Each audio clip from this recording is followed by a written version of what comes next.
Uno de los rubros más estudiados en la economía, sobre todo en la microeconomía, se llama la trampa de crecimiento. Que algunos tienen la suerte de que le va bien, tienen un local, lo atienden con la mujer, les va espectacularmente bien, conocen a los clientes, conocen a los proveedores, conocen toda su estructura de costos, abren otro local, aumentan las bocas de expendio con los mismos costos fijos. Espectacular, mucho mejor. Un local atiende la mujer, otro local atiende el hombre. Abren un tercer local, un cuarto local, un quinto local, se distribuyen. Ya está. Ahí empezaron a perder contacto con el cliente, empezaron a perder contacto con el proveedor, tuvieron que empezar a tomar intermediarios, gente de recursos humanos, gente de marketing. Pasar esa brecha, que se llama trampa del crecimiento, es una de las cosas más difíciles. No crecer, sino permanecer en el tiempo, perdurar en el tiempo. Y empezamos en los programas de ahora a tratar de dar algunos tips. No solo Darío Guardado tiene los suyos, nosotros tenemos los nuestros y queremos hablar hoy de eso. Exactamente, Claudio, vamos a hablar de eso, tanto como lo planteaste vos, que puede ser a nivel empresarial, y también como un cambio de sociedad, ¿no? Cuando empezamos a cambiar un poco la órbita, veníamos hablando de, cuando hablamos de servicios, por ejemplo, de costos nulos, que quizás no le dábamos importancia. ¿Viste? Esto de cuánto pagamos en la factura de luz, por ejemplo, de impuestos. Por ejemplo. No teníamos ni idea porque era tan poco relevante para nosotros que capaz no nos fijábamos y capaz el consumo era mucho porque no teníamos idea. Bueno, pero ahora empieza a cambiar la película. Como vos hablás de los costos de una empresa que empiezan a crecer también, los costos de uno también, para uno mismo, también empiezan a cambiar a raíz de que, en este caso, por ejemplo, estamos viviendo un proceso de quita de subsidios y que se traslada ese precio y ese costo a los consumidores. Entonces ahí empezamos a tener un poco, empezamos a abrir el ojo y decimos, bueno, ahora, ¿qué nos están cobrando, no? ¿Por qué sube tanto? ¿Qué pasó en el último tiempo? ¿Y cómo podemos hacer nosotros para resguardarnos un poco de todo esto, ¿no? Sabiendo qué es lo que hacemos, qué es lo que consumimos y a raíz de eso también teniendo que pagarlo. Y por supuesto optimizando, como lo hace una empresa, también lo hace un país, optimizando los costos a raíz de eso. Así que vamos a tratar de aislarnos un poco de todo.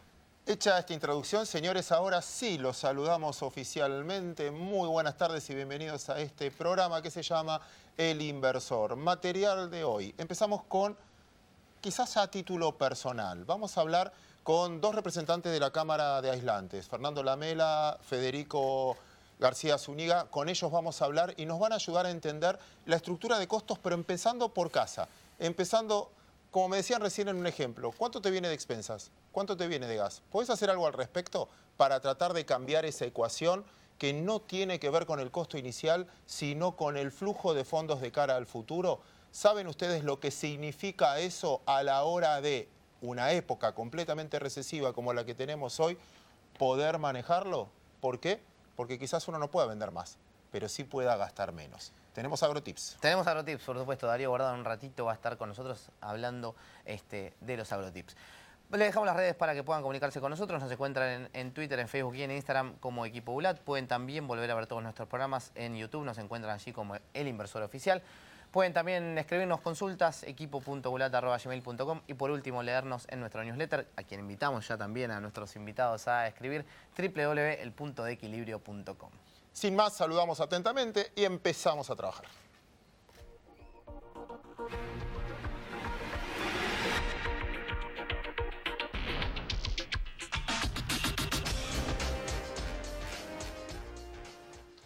Primero, muchísimas gracias a ambos por estar acá.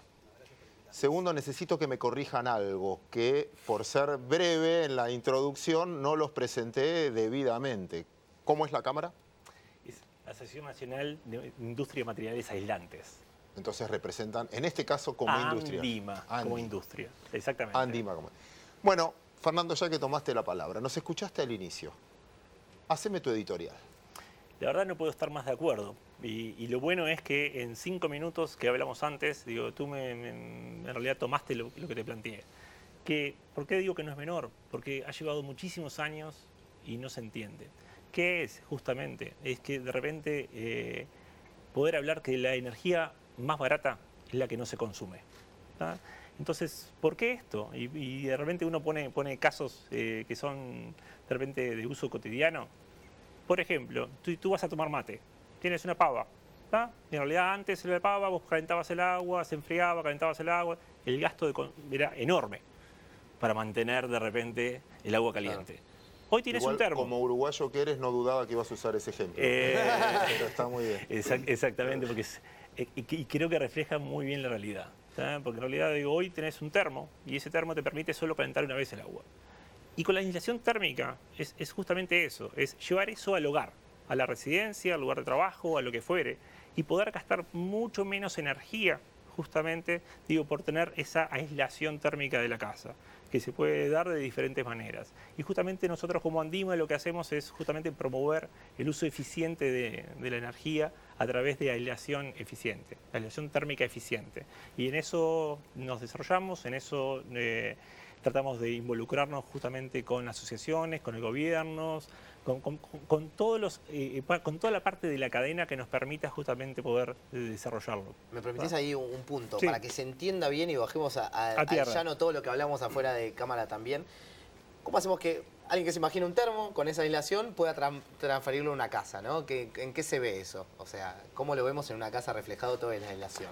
Mira, en Para realidad hacerlo digo, representativo y gráfico. exactamente. En realidad esto se divide siempre en dos partes. Uno, cuando tenés la decisión de comprar una casa o de hacerte construir una casa, en donde de repente los costos son mínimos justamente de poder tener una casa aislada en el momento de evaluar la inversión general, con un repago formidable, porque estamos hablando de 1.5% por encima de los costos, que lo que eso repercute de repente bajar la energía, 50% más o menos de lo que se gasta en una casa es para climatización.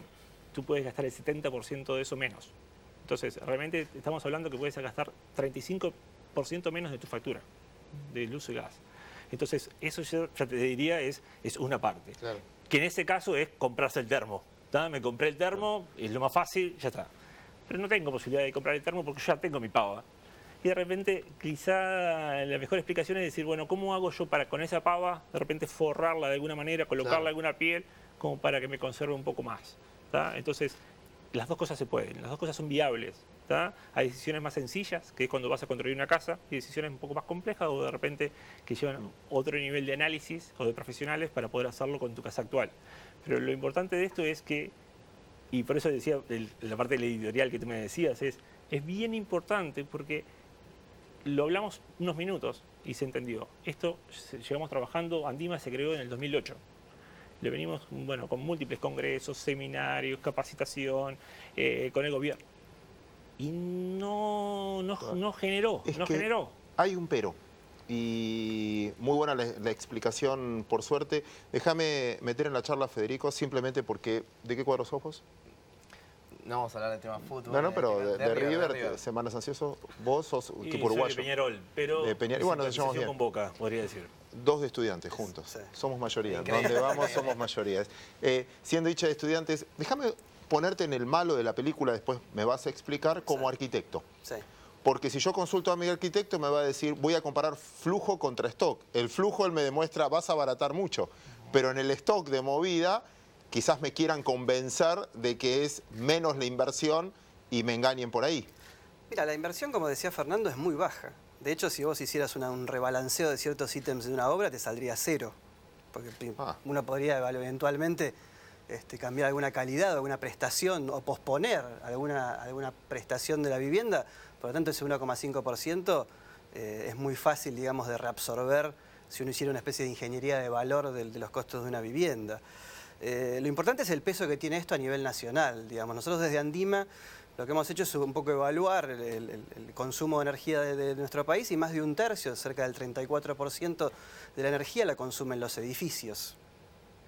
Si sobre ese 34% nosotros podemos llegar a ahorrar, no solamente con la aislación térmica eficiente, sino con algunas otras cositas que pueden llegar a complementar esto que un poco está en los medios, ¿no? De alguna lámpara LED o algún calefón solar, que digamos, son cuestiones más complementarias, podemos llegar a ahorrar más de la mitad de la energía que consume una vivienda. Por lo tanto, el impacto sobre ese 34, que es el pedazo de la torta de mayor consumo, podemos hacer bastante fuerza y además hacer fuerza en una vivienda que, digamos, estadísticamente se considera una duración de 50 años.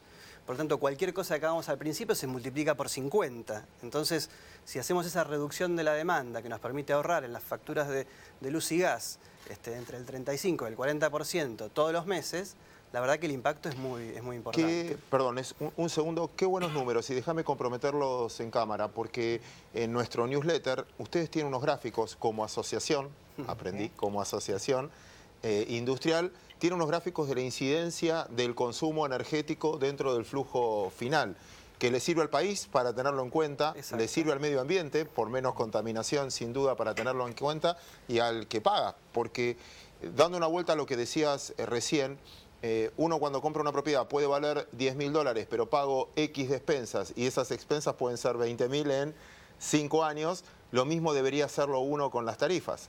Y de repente una propiedad te vale 15.000, pero paga la mitad, bueno, termino teniendo mucho más plata en ese flujo. Tratar de acercar esa cuenta para que uno lo haga en el antes, no después, sino no cuando vino la factura, sino antes. Exactamente, y en realidad creo que ese es el análisis que tenemos que empezar a hacer. La verdad, no estamos acostumbrados, porque realmente el costo de energía era bien bajo. Pero hoy sí, hoy se empieza a escuchar de repente a gente que va a alquilar de repente y decir, bueno, a ver, ¿cuánto paga de despensas? ¿Y cuánto te vino de factura de gas? ¿Cuánto te vino de factura? Eso no se preguntaba antes. Claro. Y creo que es un cambio, es una ruptura de paradigma acá en Argentina en ese sentido. Y creo que es algo que a largo plazo, mediano a largo plazo, de repente va a ser muy bueno. Y de repente todo lo que todo lo que nos demoramos en llevarlo adelante, creo que hoy en día realmente va a cambiar eso. Se va a poner acelerador a fondo. Porque es como decías tú, esto sirve a todas las partes de la cadena. Esto sirve al desarrollador porque de repente tiene algo para darle un valor agregado y eso podríamos hablar del etiquetado energético que se usa en Europa, depende la categoría de cuánto aísla una casa, el valor de la vivienda. Acá no está, se está trabajando mucho, Irán está trabajando hoy en día en eso, justamente para darle un valor agregado porque no se ve. Entonces es muy difícil, las cosas que no se ven, es difícil que las compre. Si yo veo una vivienda que es preciosa de diseño, la verdad que es raro que yo te pregunte, pero ¿y está aislada adentro? Entonces, creo que y la forma de poder categorizar eso es a través de un etiquetado energético. La otra parte que tú me dices, como usuario final, sin duda, voy a tener una baja importante de todo lo que es las facturas. Medio ambiente, el 50% de los gases efecto invernaderos son generados por los edificios. Entonces, a ver, creo que hay un tema ecológico bien importante. Y otro no menor, y ya hasta hay otra parte más, bancos. ¿Por qué? Y porque en realidad tienen más dinero para el repago de las cuotas. Entonces hasta en algunos países se habla hasta de créditos verdes, que si vos aislás tu vivienda, de repente el riesgo baja. Y si el riesgo baja, las cuotas son menores. Entonces, realmente creo que es algo que todos ganamos. Y si me permitís también, ¿no? Un poco el cambio en la demanda, ¿no? Las nuevas generaciones. Digamos, hoy cualquier persona que va a comprar un electrodoméstico, un poco lo hablábamos antes de empezar el programa, empieza a verificar si se trata de un electrodoméstico de cierta categoría, A más, por el consumo energético, busca alternativas, busca variantes en internet, etcétera, pero por algo que cuesta 100 veces más caro que una heladera, que es una vivienda, por ahí las decisiones no se toman tan racionalmente, tienen que ver más con lo emotivo, con el lugar. Y esto que planteaba un poco Fernando, ¿no? De empezar a poder verificar cuál es el nivel de consumo que tiene una construcción, va a empezar a tener importancia a la hora de que alguien pueda elegir frente a dos productos similares por cuál orientarme, ¿no? ¿Cómo estamos en términos de tanto hoy porcentaje de casas aisladas en Argentina y en comparación con ya sea la región, Europa o más avanzados en eso, y también en las políticas públicas que se han hecho para esto? La cantidad de viviendas aisladas en nuestro país es muy bajo. Nosotros la estimamos desde Andima en el 1%. Muy bajo. Sobre todo en climas más extremos, por ahí en el sur, en algunos rubros como por ahí la hotelería, donde los consumos energéticos siempre fueron un tema independientemente del costo de las tarifas. Y a nivel regional tenemos países que están más adelante que nosotros. Uruguay es uno de ellos precisamente, Chile también. ¿Desinformación o falta de política de Estado o de concientización? Porque afortunadamente, suena como un buen negocio hacerlo. Afortunadamente desde el Estado, ya de la Secretaría de Vivienda de Nación, dependiente del Ministerio del Interior, ya ha determinado la utilización de lo que se denomina el nivel B de la norma 11.605, que tiene que ver con el aislamiento térmico de los edificios en todas las viviendas públicas del país. Y a nivel de la obra privada hay muchas jurisdicciones que abarcan más o menos la mitad de la población de nuestro país, como la provincia de Buenos Aires, ley 13059, la propia ciudad de Buenos Aires, la ley 4458, Rosario como una muy buena experiencia con la ordenanza de la ciudad de Rosario 8757, ahora más recientemente Neuquén ha incorporado una ordenanza 13.515 y la ha reglamentado para incorporar todas estas sistemas de aislamiento térmico eficiente en las construcciones que permiten estos grandes ahorros en las facturas de luz y gas. Los proveedores de aislantes, no sé cómo lo llaman, ¿hay en Argentina? ¿Está diversificado? ¿Hay monopolios? ¿Cómo hay oferta? Hay oferta, nosotros justamente representamos Andima, que es el grupo de empresas justamente y de sistemas, digo, que tienen lo único que nos une es que sea aislación térmica eficiente, ¿tá? Y en realidad, digo, en eso, digo, hay 3 grupos. Está el EPS, que es poliestireno expandido, el poliuretano y la lana de vidrio. ¿Y qué es no eficiente? No eficiente es que no cumpla justamente con los niveles mínimos aceptados globalmente de aislación térmica. Entonces, la idea es no poner lo que sea, es responsabilizarnos por lo que estás colocando, te garantice poder llegar a una aislación correcta y con una durabilidad, digo, que también, digo, acompañe a la casa. Una casa se estima una vida útil de 50 años, y tenemos que estar tranquilos de que una vez que uno hizo la inversión, tiene que ser por única vez. Entonces, en ese sentido sí, hay mucho de producción local también, digo que eso es bien importante, no es algo que en realidad, digo, se tenga que importar. Puede haber alguna parte que sí, pero en realidad, digo, es mucho mano de obra también nacional. Eso es importante. Te repregunto ahí, perdón, una repregunta más al respecto. Lo de la casa las entiendo, pero sobre todo el conurbano y las capitales crecen en forma vertical, con lo cual es el ejercicio de un desarrollador. El que compre un departamento va a tener o no, depende de ese desarrollador. ¿Cómo es el nivel de conciencia en los desarrolladores hoy? A ver, yo creo que la conciencia está. El tema es que, en realidad, digo, si el desarrollador construye una vivienda para la venta y si el usuario final, en realidad, digo, no agrega valor a eso, no le da valor a eso, en realidad, digo, queda en el medio. Entonces, en vez de pasar a hacer una inversión porque te voy a dar una vivienda mejor, pasa a ser un costo. Entonces, yo creo que esa diferencia entre inversión y costo es lo que están jugando acá. Por eso te comentaba que un poco lo que se hace, tú vas a cualquier país de Europa y en realidad, digo, vas a una inmobiliaria y tienes la fotito de la casa muy linda y abajo te dice como una ladera, te dice justamente, digo, nivel A, nivel B, nivel C, y eso tiene valor. Entonces, desde el momento que se le agregue valor a eso, sin duda el desarrollador lo va a querer hacer. El tema es que hoy no está agregando valor por el gran desconocimiento que existe. Y también muchos de los desarrollos que se hicieron con una tarifa donde no era un problema. Exacto. Quizás ahora sí, porque Sí, este por otro nuevo lado, cuadro tarifario lo tenemos hace un año y medio, donde ya duele mucho. Los Sí. desarrollos son de largo plazo, digamos. Cualquier desarrollo de lo que vos hablabas, por ahí duran 3 o 4 años, desde la compra del terreno hasta la construcción y entrega de las unidades. Y nosotros hemos detectado que la demanda ha ido cambiando en ese sentido, ¿no? Nos ha pasado, digamos, desde el punto de vista profesional, que gente con viviendas recién a estrenar recurren a los profesionales para ver de qué manera la pueden abrigar o generar menores gastos energéticos. Esto que planteaba un poco Fernando, ¿no? De alguien cuando alquila no solamente ahora pide el registro de las expensas, sino también de los consumos de energía, como para realmente, ustedes que están en el mundo de los negocios, hay muchos comercios que pagan más de servicios que de alquiler. Claro. Por lo tanto, eso tiene que ver con la posibilidad de ahorrar energía y la aislación térmica eficiente es un paso fundamental al principio de la cadena y de la estrategia de cómo ahorrar energía, que es una combinación, ¿no?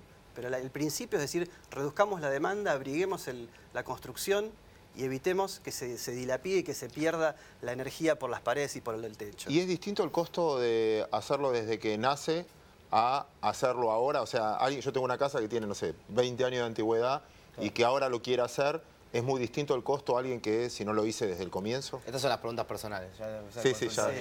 Después me cobran la...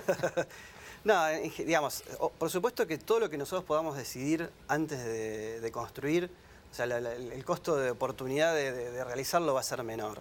En el caso de la vivienda existente tenemos menos alternativas porque ya está construida. Entonces, si bien en la vivienda nueva podemos colocar algún elemento del lado interior del muro, en el medio o afuera, si estamos viviendo ahí probablemente no querramos que nos interrumpan nuestro funcionamiento, entonces tendremos que optar más por soluciones por afuera, aunque por adentro también se puede. las cubiertas, que es donde, sobre todo las viviendas individuales, donde pierden la mayor parte de la energía, frente a cualquier reparación, rehabilitación que se tenga que generar, es el momento ideal para poder y aprovechar en colocar aislación térmica eficiente en eso. Los costos obviamente son un poco más altos del 1,5%, pero siguen siendo, digamos, materiales muy económicos para las prestaciones que tienen a lo largo de todo el ciclo de vida útil de la construcción. Para ir cerrando ya, la última pregunta. Perspectivas de corto y de largo plazo. Bueno, a veces en Argentina el largo plazo es corto, ¿no? Digo, porque en realidad, digo, eso es un... Y el corto plazo es inmenso. Son 100 años. Exactamente. A ver, en realidad creo que es una movida que hoy está sobre la mesa. Digo, basta de repente tomar cualquier periódico, algo siempre aparece. Hemos visto de repente que eso lo que ha llevado es justamente a empezar a crear conciencia. Hay un interés muy grande del gobierno, hay mucho interés de las empresas. Es más, solo paréntesis, en realidad digo, cuando tú vas a construir de repente un hotel de una cadena multinacional o cualquier empresa, una construcción local, el requisito es que esté aislado. Claro. Porque ya va como parte de. Entonces, y cuando hablamos del 1%, mucho de ese 1% son empresas multinacionales, que en realidad lo hacen y es normal para ellos, y cuando desembarcan acá en Argentina lo empiezan a hacer. En el corto y mediano plazo yo creo que lo que va a pasar justamente es esto, es el darse cuenta. Creo que es empezar a tomar conciencia de que hay una variable bien grande, lo que tú decías hasta de una pyme. A ver, ¿cuánto paga hoy de gas? ¿Cuánto paga hoy de energía? De repente, sin duda, hace 1 año, 2 años eso no importaba, pero hoy sí, porque no tiene que ver solo con lo que va a ahorrar, sino también con el tema de la salud del lugar de trabajo, porque si vos en realidad tenés una buena aislación, en realidad lo que te pasa es evitas la condensación, evitas el moho, y en realidad digo, es un ambiente más saludable de trabajo, que eso también es súper importante. Entonces, y creo que a largo plazo, como última parte, digo, sin duda Argentina va a entrar en el circuito, porque en realidad digo, es necesario que entre, es indispensable que entre. Y es un buen negocio que entre. Y es un buen negocio para todos, para todas las partes, realmente. Federico, Fernando, muchísimas gracias por su presencia hoy. Gracias por invitarnos. Muchas gracias a ustedes y a las órdenes. Al contrario. Cerramos con unos agrotips y después vamos al cierre del programa.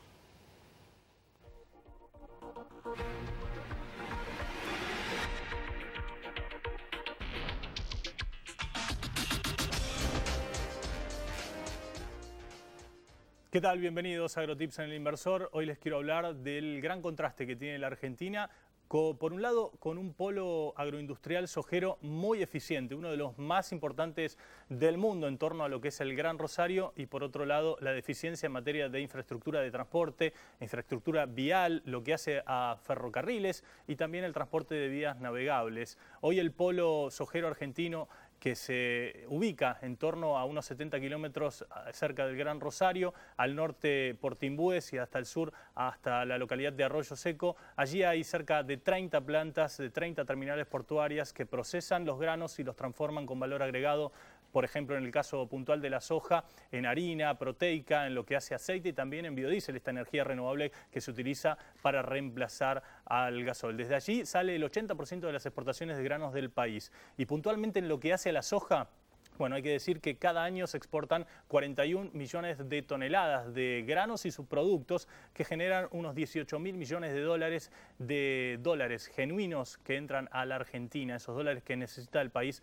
para poder crecer. Hay que tener en cuenta que más allá de esta situación, Argentina hoy tiene una deficiencia en lo que hace en la infraestructura que contrasta con esta competitividad que tiene el sector oleaginoso en nuestro país. Imagínense lo que sería si tendríamos un desarrollo moderno de punta en lo que hace a las autopistas, a las rutas, a los caminos rurales, a las vías navegables para poder bajar la producción a menor costo, desde el norte por el río Paraná y también por el río Uruguay, y hay que tener en cuenta si eso también se trasladara a lo que es el ferrocarril, para poder trasladar también la cosecha del norte argentino a bajo costo hasta los principales puertos del Gran Rosario. Le hemos tratado de mostrar este contraste que existe. Por un lado, somos muy eficientes en este polo agroindustrial sojero y por otro lado, lamentablemente, somos muy deficientes en lo que hace a la infraestructura, donde atrasamos varias décadas. Hacemos una pausa, enseguida volvemos con el inversor. Nueva línea High-Tech. Nuevo diseño global premiado. Transmisión PowerShift 16+16. Motor Alco Power de 115, 125 y 135 caballos. 105 litros por minuto de caudal hidráulico. Piloto automático y telemetría. Nueva generación de tractores Valtra. Evolución sin límites. Valtra, tu máquina de trabajo.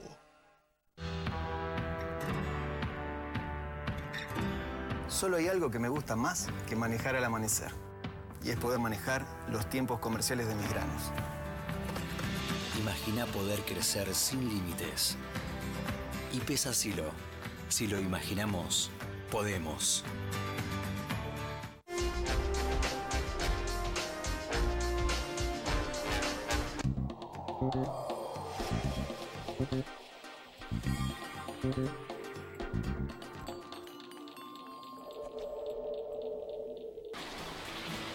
¿Qué es crecer para vos?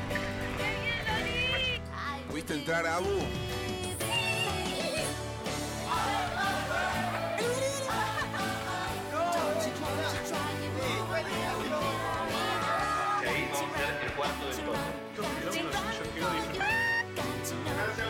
Para cada uno, crecer es algo distinto. Lo importante es tener quien te acompañe. Me parece que hice un video. Banco Ciudad. Te quiere ver crecer.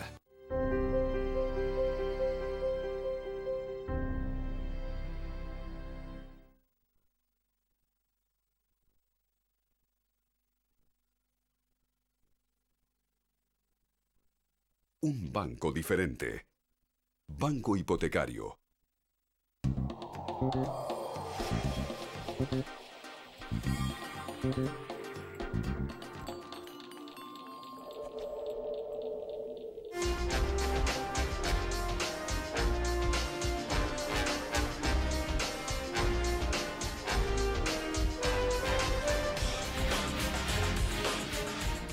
Bueno, ojalá le hayamos aportado valor, algo distinto en el programa de hoy.